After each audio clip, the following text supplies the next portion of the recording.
Hello, friends, and welcome into the TexAgs Rewind, presented by the four-time Retailer of the Year. That would be Specs. We're in the Rollo Insurance Studio. I'm still David Nuno, and I got my crew with me breaking down Monday's show, August the 18th, 2025. 0 week.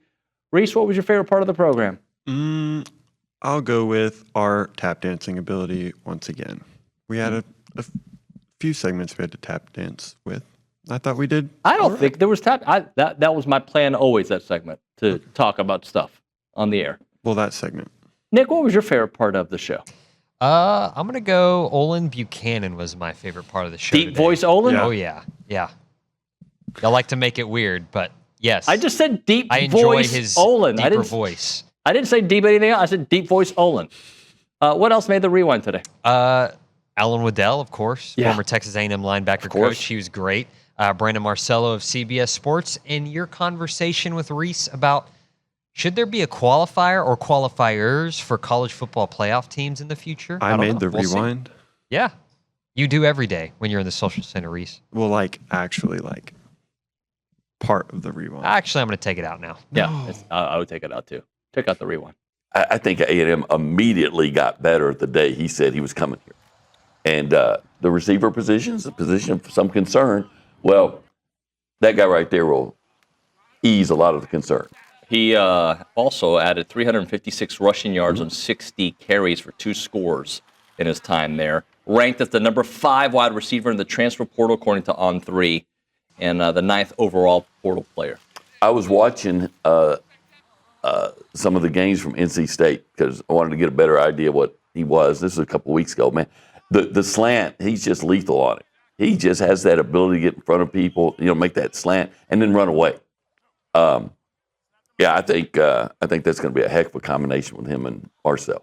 Pro Football Focus has him as the 8th best receiver prospect for the 2026 NFL Draft. Okay. We can go up higher than that. Top 10 guy, he could, but, give me a top 10 receiver.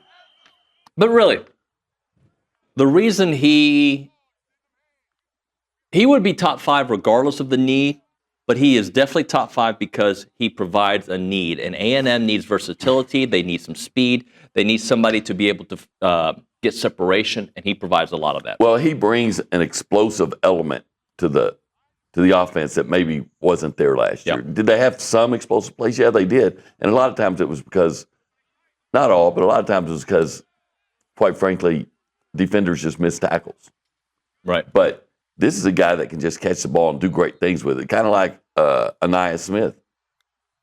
Maybe a little bit faster than Anaya. Maybe. How do you think they're going to use him?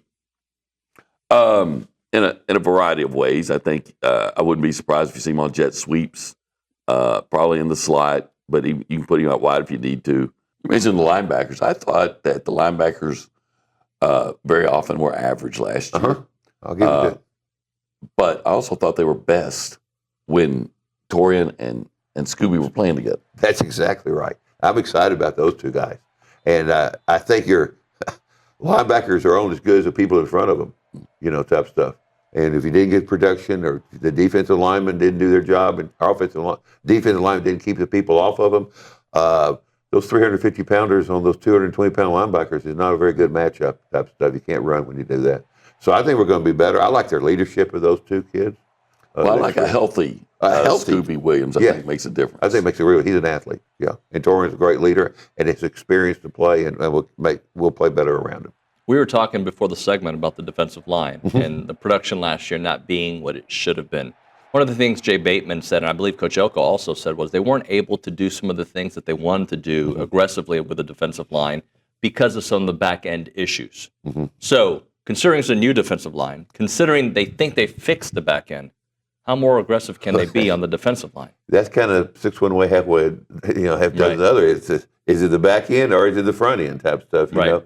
So I think again the second year, I think again the off season, the summer, the meeting time, the walkthroughs, all those type of things for some young kids and very talented now. No one says it. We've never heard the word we don't have enough talent to win.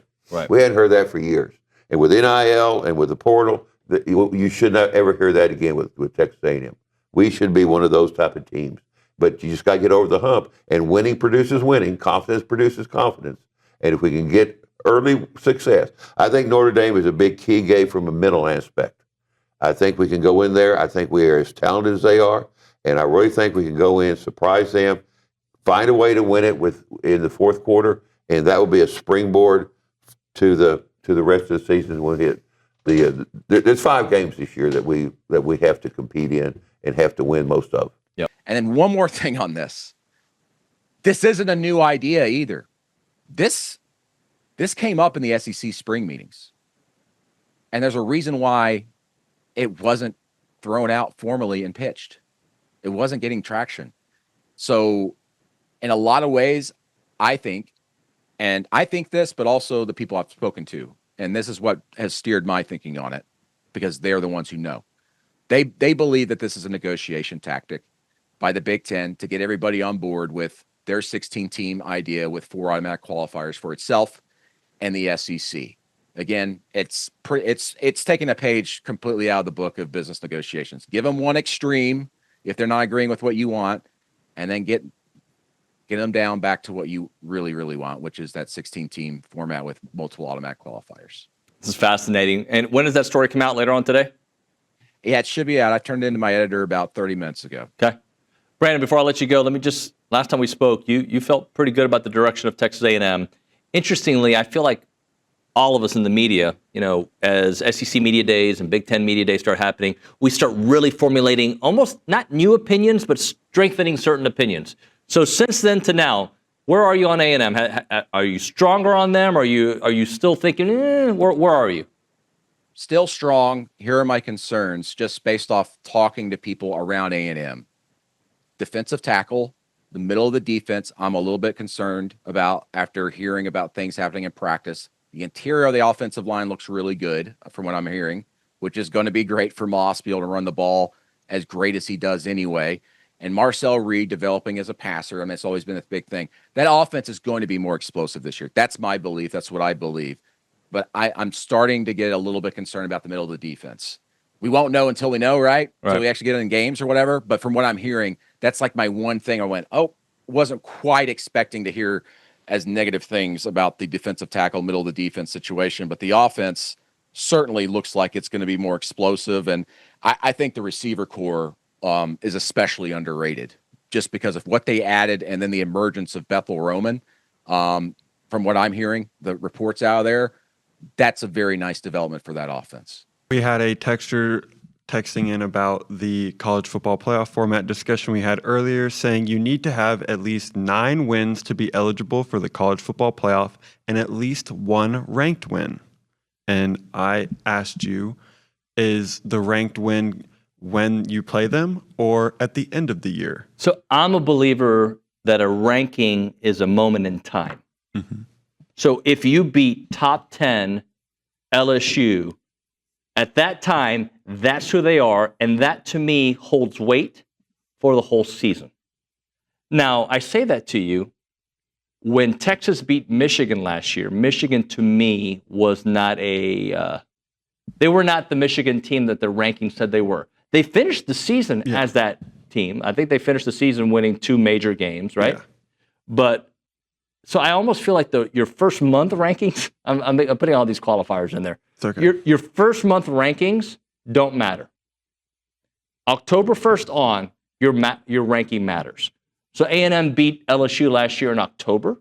Yeah. What were they? 10th, 11th, whatever. I think LSU was 8 at the time that they played them. That to me matters at that point in time. Yeah. Just like South Carolina beat A&M, yes, A&M finished out of the top 25. They lost 3 of their last 4 games. We know. Why do I have to repeat the story and make it worse for me? But at that time, they beat a A&M team that was ranked. So I'm a believer of when you play them, that ranking matters. Except for early in the season when the rankings don't really matter because we don't know these teams. And in today's world with all these roster changes, everybody's just guessing. Yeah. Let's not sit here and act like Georgia Tech actually beat a top 10 team in Florida State last year. Correct. Because how many games did Florida State win last year? 2. And I also think we can beat, guys, it doesn't have to be black and white. There could be a little gray involved in the way we assess teams.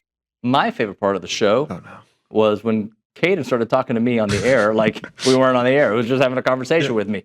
Tell the people what to do. They need to like, comment, subscribe, and come back tomorrow for more. Good job, buddy. We'll see you guys next time.